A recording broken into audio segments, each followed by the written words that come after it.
my mind that one of the, in addition to use, and you will be talking about that when we go into treatment and medications, into topical medications, right? Um, it's true we can do topical, we can do systemic meds, but one of the things that is getting a lot of attention is the use of laser treatment for these neuropathic conditions. Um, and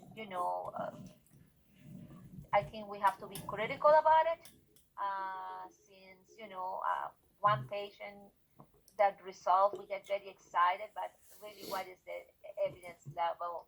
I don't think we have a strong evidence that, in fact, that is a treatment that is going to resolve all neuropathic pains. I just want to put that in. Yeah, and to add to that, the issue is there are not a ton of these people out there. So you will see some in your career. You will see one or two maybe in your career.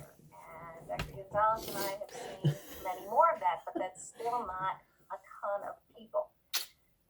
You could design a very nice laser study that even could be double-blinded. Well, probably not single-blinded anyway, because this is you're using an intraoral probe to do the laser, and so the patient wouldn't know whether it's on or not, and you could do a very nice study to look at what's the likelihood that it's the laser itself that is helping the problem.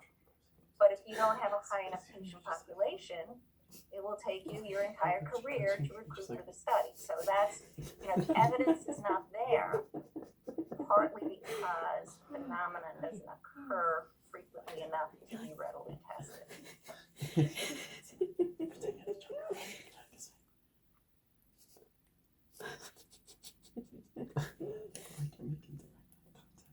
And then closing to the end, other conditions that may be related or referring pain to the intraoral area, masticatory system, head and neck region. We have Eagle syndrome, cervicogenic headache, and the neck and tongue syndrome, which is described in your textbook as well. But I concentrate in the Eagle syndrome because that's something that I know you get some information in your otopathology class, and what you are seeing right here pointed out is to the calcification of the Hill-Hyer ligament, but it's not only the calcification of the ligament what makes it Eagle syndrome. In addition to that, the patient should be complaining, or you may gather information from the patient in which other complaints are present, such as difficulty swallowing, sensation of a foreign body on the throat, and a constant dull ache on the throat. And then that, in combination with the imaging or with your 3D reformatting image that are available right now, will provide the diagnosis. These patients, in addition, I don't know if I have it here, will have a problem, or they will replicate the pain. If it's unilateral, mine will be in my left side. Every time I turn to the left, I am going to replicate the pain. And it's not because of the range of motion, but it's the fact that this calcified structure can start breaking, and now when I start doing move of my head, it's going to be pinching or impinging in soft tissue. So that's another symptom that I don't have it right there. It may refer pain to the TMJ, or have been presented as a generalized pain in the area or the side where the calcification is as well. No doubt about it that the treatment is going to be surgical if necessary. As you can imagine, it's a quite involved surgery in order to remove the calcified structure or the calcified ligament. But it's not only the presence of calcification, they have to have these other components, please. I don't know how prevalent it is in a routine panoramic to see calcified ligament, but I believe it's pretty high. So just an emphasis, I have worked up a couple of patients for Eagle syndrome, and I personally have never found it, but I've seen lots of hands with the calcified ligaments. I didn't find that. No, I mean, as you know, last night I was checking in each of the conditions we have to see if I have any more updated information. I don't have an actual prevalence, but that is a very good study. So now we have one more project in our list, Dr. Crow. She smiles because we have a list of projects to complete and not enough time. But anyway, the next one,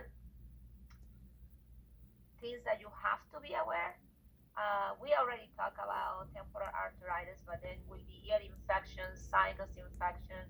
I mentioned Lyme disease since last year, since New York State is an area that have a high prevalence, and more than a peric zoster infection, I'm talking about post-herpetic neuralgic pain.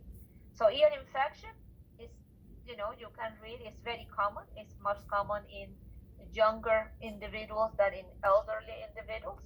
But if you have a patient that you are talking to them and you see this yellowish, greenish liquid draining out of the ear, that's not the time to say, open as much as you can without feeling anything. You already know that that's what it is, that is an ear pain, and because they don't know if it's the ear or the joint or the proximity, they may think that it's TMJ related. These are the easy ones when we can see a draining like this, right? The issue is when we don't see the draining and when the ENTs don't see any drainage or any infection, so they send it to us saying it's not ear, it's TMJ.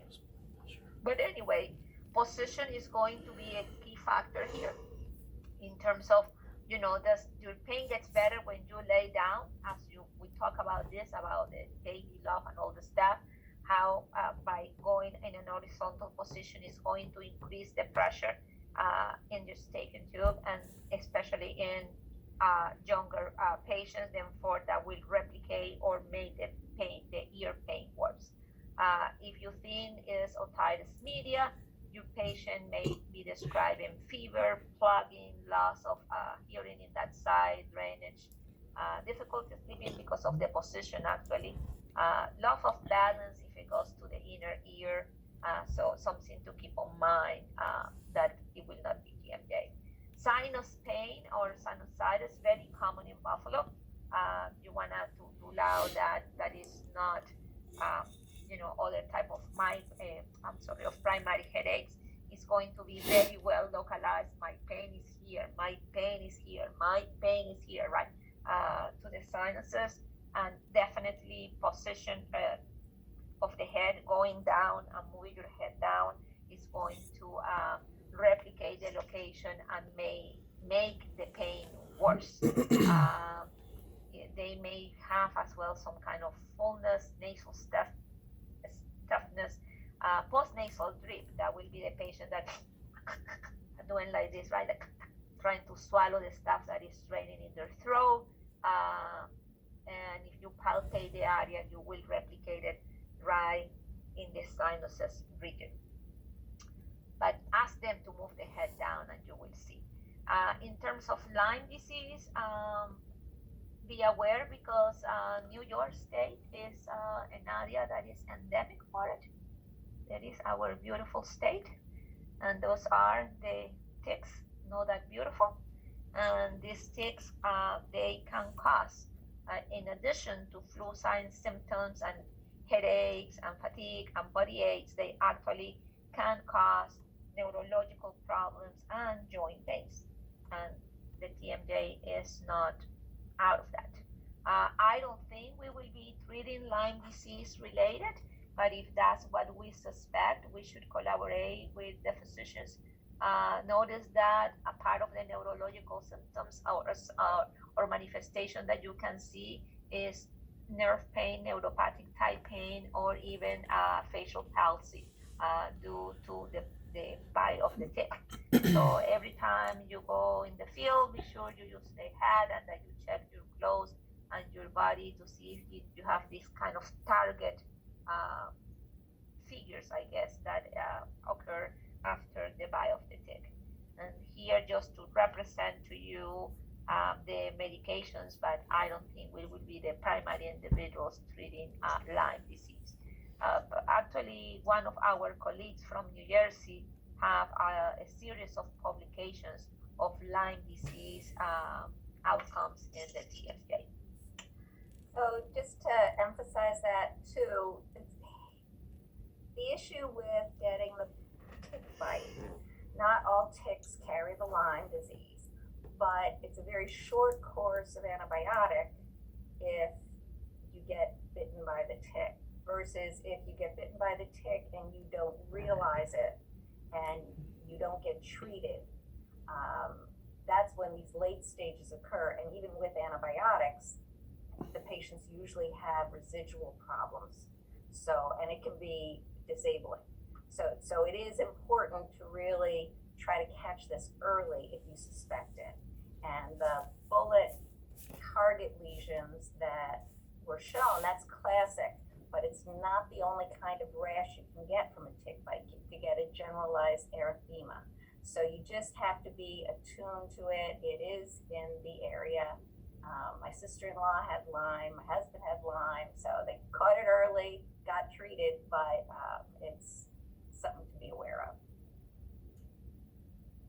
A member of my family had it too, and it was just like this.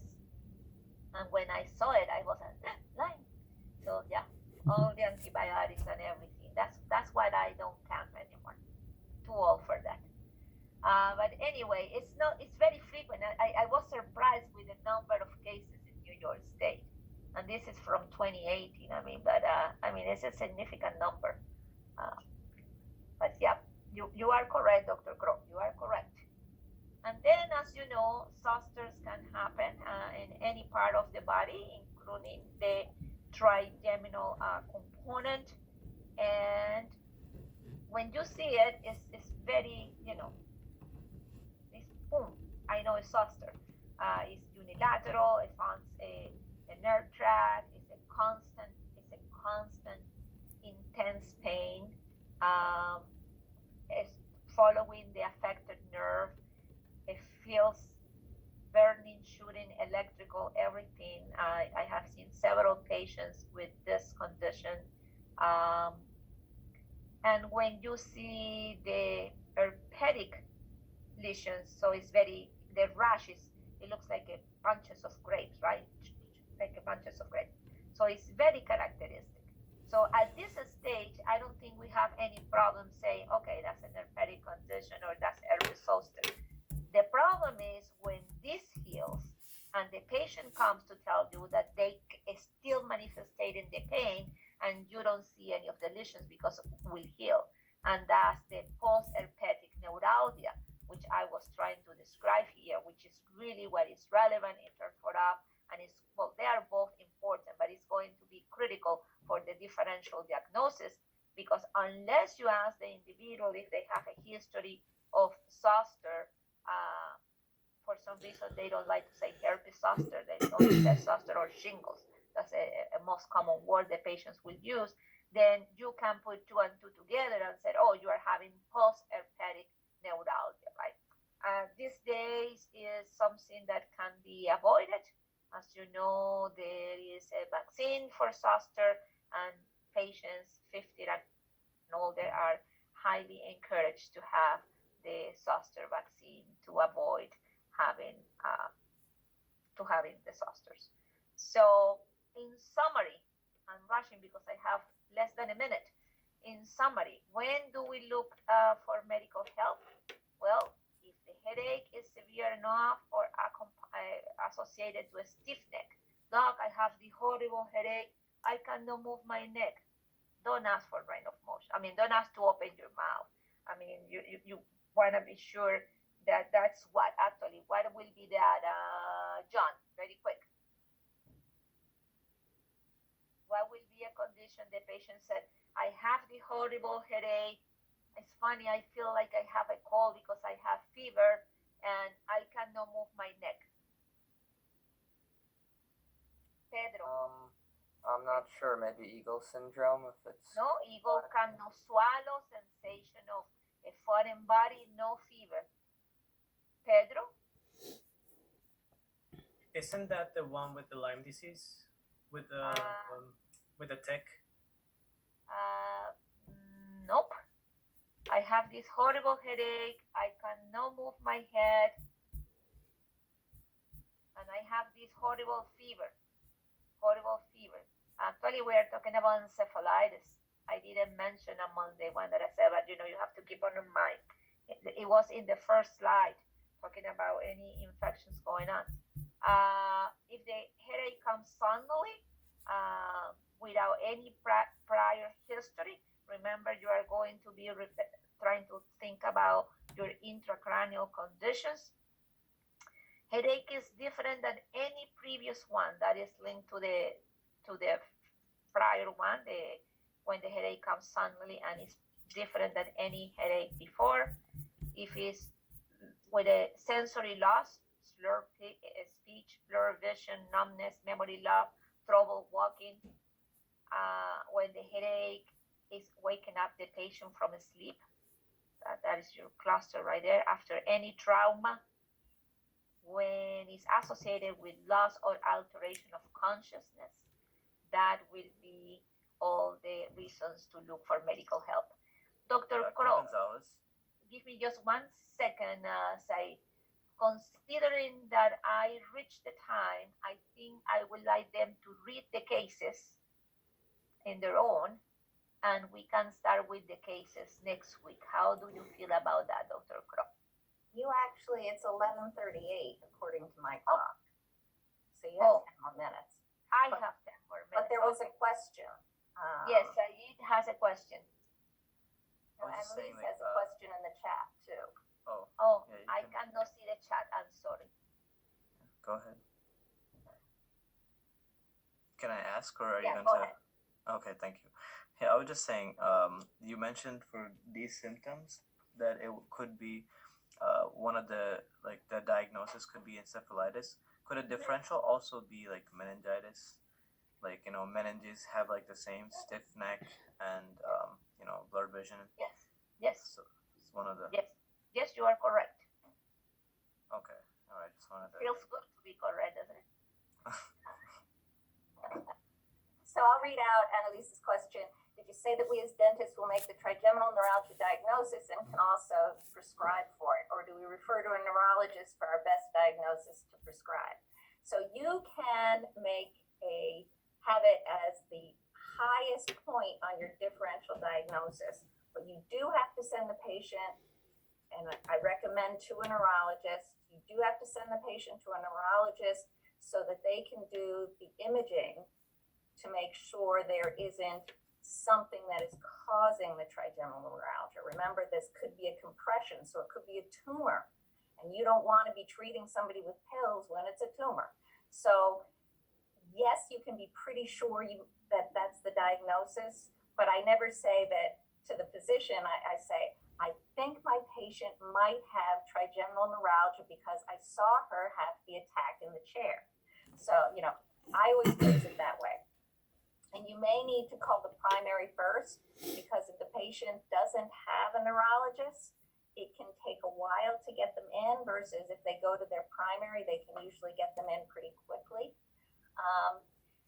You can do an initial prescription for it. However, I would recommend you do not do an initial prescription for it. It is possible the times that I have suspected it. One of my patients was actually, she wasn't from this area, she was from the city, and she was visiting her daughter in Buffalo. And I called her physician in New York City who prescribed it and had it, at the pharmacy here in Buffalo. So the reason you don't want to are some of the side effects that Dr. Gonzalez talked about. They're serious, life-threatening potential side effects. The other reason is these are all old people, and so they don't always they're not steady. She mentioned this as well. You don't want somebody falling down, breaking their hip because of something you prescribed. And the third reason is it's a long-term treatment. So it's not something as a dentist you would prescribe long term because you are not supposed to be treating trigeminal neuralgia. So you could start them on it, but my recommendation is to have the physician start them. And there are preferred drugs. I've seen some physicians, yes, Tegretol has been the one that's been the primary one, but I've seen some people started on gabapentin. I've seen them started on other things. So I think it's an area where, yes, you could, but it's probably not advisable. Just one more reason, Dr. Crow, to refer that 18% of the patients, as I mentioned, actually the trigeminal neuralgia are the early symptoms of MS. So that image is not only to rule out possible other possible intracranial, but they want to actually rule out very seriously. I mean, they are all serious, but they want to be sure it's not an early MS patient because the course of treatment is going to completely change as well as the confirmatory diagnosis for MS. Yeah. Thank you so much for the explanation. Yeah, and actually, it's one more thing. If the prescription will require every 3 to 6 months blood work to track the patient for any aplastic anemia, and I believe us as dentists don't have the facility to order every 3 months a blood work, and sometimes it's not covered, right? Yeah. So it will be better managed by the physician / neurologist.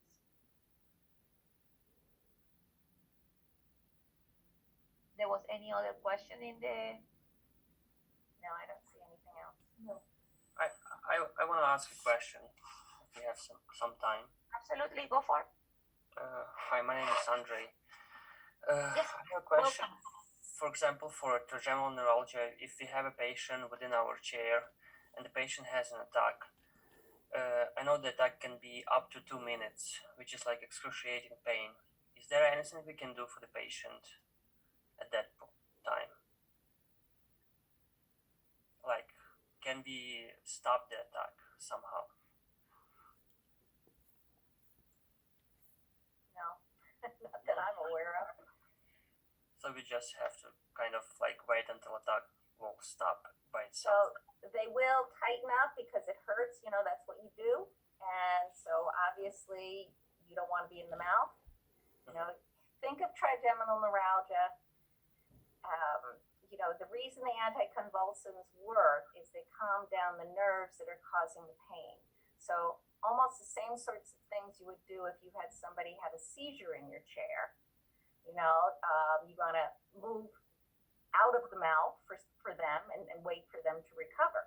When they recover, they will be completely back to normal most of the time, unless the group that Dr. Gonzalez talked about that has some residual background pain. So, but I would say at that point, you would probably want to temporize and dismiss the patient just because you don't know if what you're doing might have triggered it or whether it was spontaneous. And then that deserves a call to the physician as to how well controlled they are, finding out more information. How often do you have these attacks every day? Finding out some additional information so you know how better to treat the patient from there on in. Most likely, Andre, as Dr. Crow said, that patient will not be under control. Okay, and that's something that, patients with trigeminal neuralgia, in my experience, they try to take the least possible amount of the drug, okay, to avoid the side effects. And then they try even to lower a little bit more because they don't want to deal with it, right?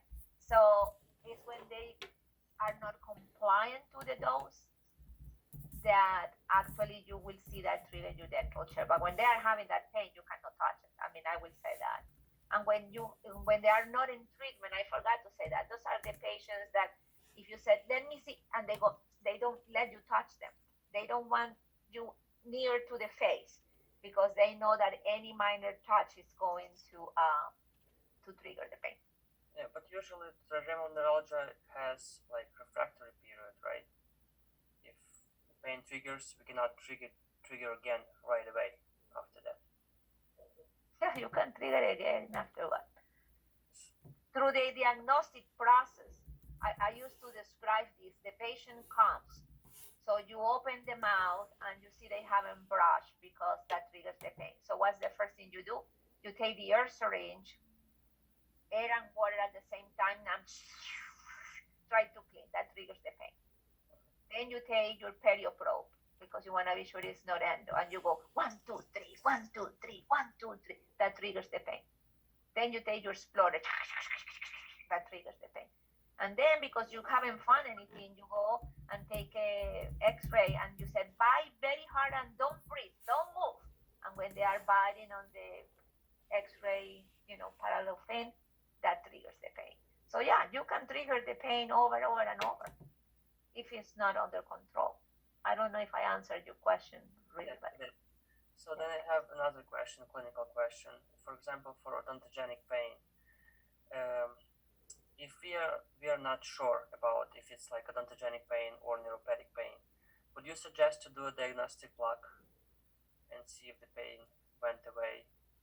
That maybe suggest this is an odontogenic pain. I always want you to be sure that it's odontogenic pain. Yeah, I mean the diagnostic You block shouldn't can have no confirm it. doubt about the odontogenic component. I mean, that's what you are experts on. That's why I used to talk for 15 minutes about odontogenic pain. You know more about odontogenic pain than I know. You have to be sure if it's or if not odontogenic pain. That shouldn't be a doubt. But in case that there is a doubt, I mean the diagnostic block can confirm, can differentiate between the odontogenic pain and, for example, trigeminal neuralgia. I will not rely only on the odontogenic pain because you put, on the block because you put the block and now you are blocking both possibilities. So remember when Dr. Gonzalez was talking about neuropathic pain, she mentioned it could be centrally a central phenomenon or a peripheral. And so if you give the injection, it could still be a neuropathic pain, but generated peripherally. So it's not 100%. The other thing you need to remember, do every single diagnostic test you could possibly want to do before you pick up the syringe. Because you can't do an EPT after you've numbed the patient, right? So just, sometimes if somebody's in pain, you want to get them out of pain. But if you're not sure what's causing the pain, you have to do all your testing first. Okay, got it. Thank you so much. And that's what I mean by you block both possibilities with the block. Thank you. Gonzalez, there's one question in the chat. From Sandro said, I want to know if the headaches we discussed that was unilateral in nature, are they always unilateral or they could turn bilateral during the course of headache? I am very sorry, but I couldn't hear you well. Heidi, did you hear well? No. If the pain is, the only thing I hear was unilateral. Hi, Dr. Gonzalez. Yeah, let me ask the question myself. You were talking, so I didn't want to interrupt. Yes. I had two questions. One I had written in the chat to you, but I'll ask the one Dr. Ali asked. The headaches we discussed today, the unilateral one, just wanted to know, is there a possibility they turn into bilateral during the course of the headache or during the lifespan of the patient, or they just stick unilateral?